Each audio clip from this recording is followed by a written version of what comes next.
श्री शिवाय नमस्तुभ्यम। इन उपायों को आप 14 तारीख या 15 तारीख दोनों में से किसी भी दिन कर सकते हो। मकर संक्रांति के दिन करने वाले यह विशेष उपाय है जो गुरु जी पंडित जी ने पहले की कथाओं में बताए। चलिए वीडियो शुरुआत करते हैं। तो स्वागत है मोदी ऑफिशियल चैनल पर। आपने अभी तक चैनल को सब्सक्राइब नहीं कर रखा है तो प्लीज चैनल को सब्सक्राइब कीजिएगा और कमेंट में मकर संक्रांति की शुभकामनाएं तो दे ही सकते हो ना आप लोग, तो जरूर दीजिएगा। देखिए पहला उपाय, अगर विवाह के लिए बच्चों के रिश्ते नहीं आ रहे हैं, आप बहुत परेशान हो गए हो, थक गए हो, हार गए हो और बच्चों का विवाह संबंध नहीं बन पा रहा है, काफ़ी प्रयास करें, काफ़ी उपाय करें, तो इस उपाय को आप अवश्य कीजिएगा। क्या करेंगे देखिए, समी का वृक्ष ढूंढ लीजिए। जी हाँ, और अगर समी का पौधा भी है, थोड़ा वो हाइट में बड़ा होना चाहिए तो वो वृक्ष का रूप धारण कर ही लेता है। तो इस हिसाब से आपको समी का पेड़ ढूंढना है। क्या करेंगे, जिस बच्चा या बच्चे का विवाह नहीं हो रहा है उसे उस समी के वृक्ष के नीचे बिठा देना आप, ठीक है, उनकी छांव में बिठा दिया है आपने। फिर समी के वृक्ष की जड़ की मट्टी, जी हाँ, समी के वृक्ष की जड़ की मट्टी अपने सीधे हाथ से लेकर उस लड़का या लड़की के मस्तक पर लगा देना, ठीक है।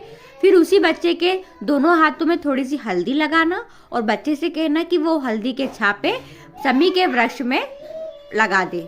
छापे लगाने के बाद वहीं बिठाकर बच्चे का मुंह मीठा करा दो। कोई मिठाई लेके जाना साथ में और उस बच्चे का मुंह मीठा कराना। पहले तिलक लगाओगे मट्टी का, छापे लगाओगे हल्दी के, उसके बाद उस बच्चे का मुंह मीठा कर देना। बस इतना सा उपाय है, आप करवाइएगा जरूर। देखना आपके बच्चों का विवाह बहुत जल्दी संपन्न होगा।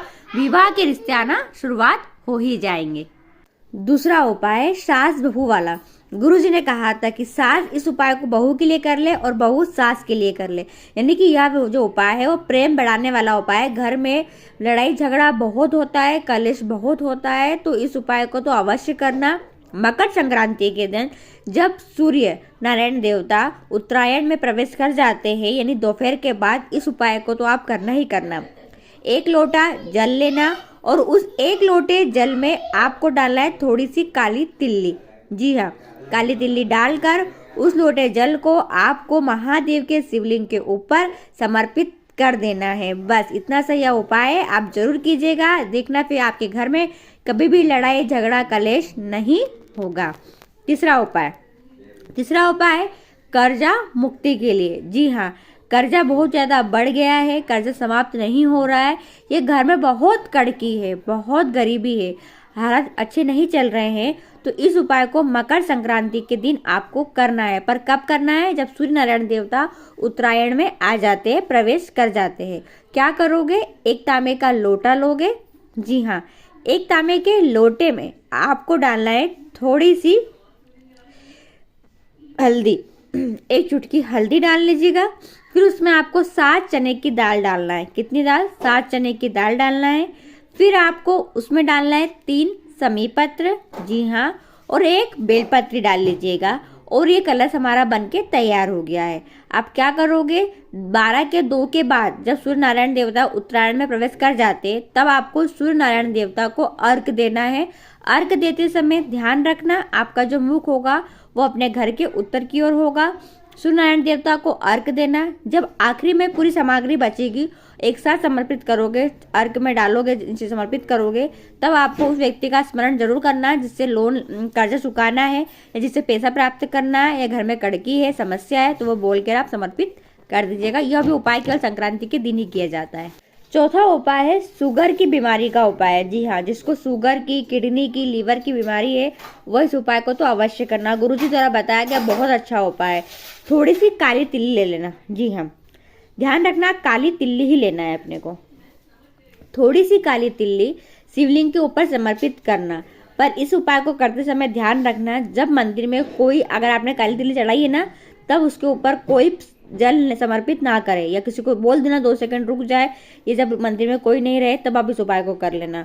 शिवलिंग के ऊपर आपको थोड़ी सी काली तिल्ली समर्पित करना है।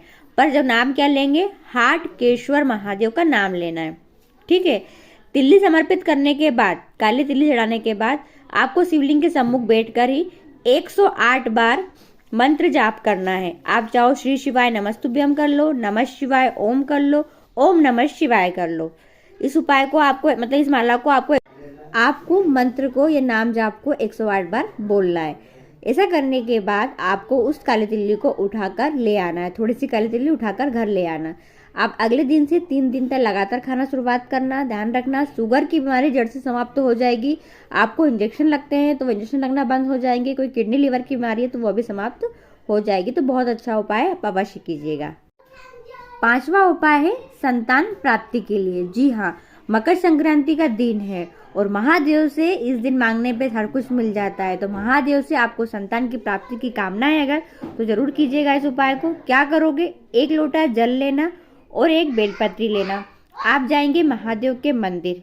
महादेव के मंदिर जाकर महादेव की सबसे छोटी पुत्री जहाँ पर माँ अशोक सुंदरी का स्थान होता है ना, वहाँ पर 1 बेलपत्री चढ़ाएंगे। पर ध्यान रखना, डंडी का जो भाग होगा महादेव की ओर होगा और पत्ती का भाग जहाँ से जल फेंके जाता है उस दिशा में करना। ठीक है। बेलपत्री चढ़ाने के बाद आपको 1 लोटा जल समर्पित करना है। पर इस जल को चढ़ाएंगे कैसे, तो ध्यान रखिएगा। आपको चढ़ाएंगे, पहले गणेश जी से शुरुआत करेंगे, फिर आपको आना है माँ अशोक सुंदरी के वहाँ पर, माँ अशोक सुंदरी से फिर कार्तिक भगवान जी के वहाँ से, कार्तिक भगवान चढ़ाते चढ़ाते आएंगे जलाधारी से आपको चढ़ा देना है शिवलिंग के ऊपर। ध्यान रखना, जो धारा होगी वो टूटेगी नहीं, एक धारा में चढ़ाएंगे। इसे कहा जाता है एक धारा जल। इसे कहा जाता है हरिओम बिंदु जल, जो महाकाल बाबा के मंदिर में महाकालेश्वर को सबसे पहले सुबह इस जल को समर्पित किया जाता है। तो ये संतान प्राप्ति का बहुत अच्छा उपाय है जो गुरुजी ने हाल ही कथा में बताया था, जो कथा हुई है अभी। इस उपाय को आप अवश्य करिएगा संतान प्राप्ति की कामना करने वाले।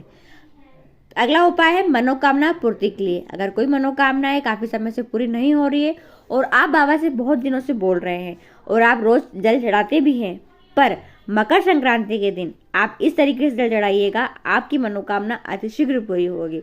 इसे कहा जाता है 5 बिंदु जल, यानी 5 बार जल चढ़ाया जाएगा। कैसे चढ़ाओगे, महादेव के मंदिर जाकर महादेव के शिवलिंग में ही, जलाधारी में ही, जहाँ पर गणेश जी का स्थान होता है वहाँ राइट हैंड साइड, यहाँ पर जल चढ़ाएंगे 1 बार।